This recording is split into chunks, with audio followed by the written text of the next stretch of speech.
L'annonce du général Abdel Fattah al-Burhan, dimanche dernier, la levée de l'état d'urgence en vigueur depuis le 25 octobre au Soudan, a suscité l'optimisme d'une grande partie du peuple soudanais.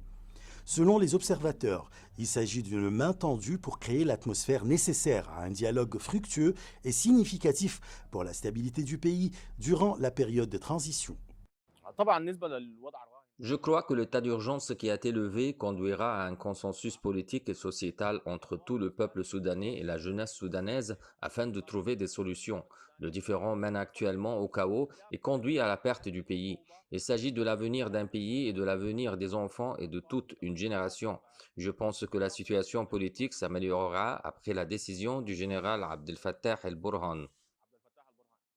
Pour certains Soudanais, la décision d'annuler l'état d'urgence dans le pays n'est pas satisfaisante. Selon eux, il s'agit de l'un des droits des citoyens.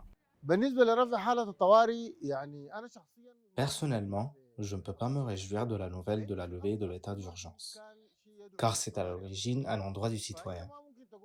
Il n'est pas possible pour une personne de se réjouir de la liberté qui lui a été enlevée. Les Nations Unies, l'organisation régionale IGAD, ainsi que l'Union africaine qui a suspendu le Soudan, se sont félicités de cette décision, plaidant pour un dialogue politique fructueux. Ce mécanisme tripartite ne pouvant pas contribuer à réaliser la stabilité dans le pays sous l'état d'urgence. Nous devons essayer de faire aboutir les négociations par le dialogue et la concertation après la levée de l'état d'urgence.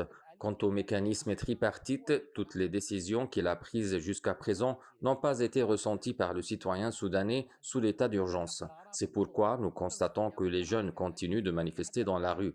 Le mécanisme tripartite n'a pas encore été capable de toucher les problèmes des jeunes dans la rue. La transition vers la démocratie a été lancée en 2019 au Soudan, quand militaires et civils se sont entendus pour partager le pouvoir le temps de mener le pays vers ses premières élections démocratiques. Le pays est en proie à une crise politique depuis la décision des autorités soudanaises de déclarer l'état d'urgence le 25 octobre 2021. Ashraf Massoud pour CGT1 français.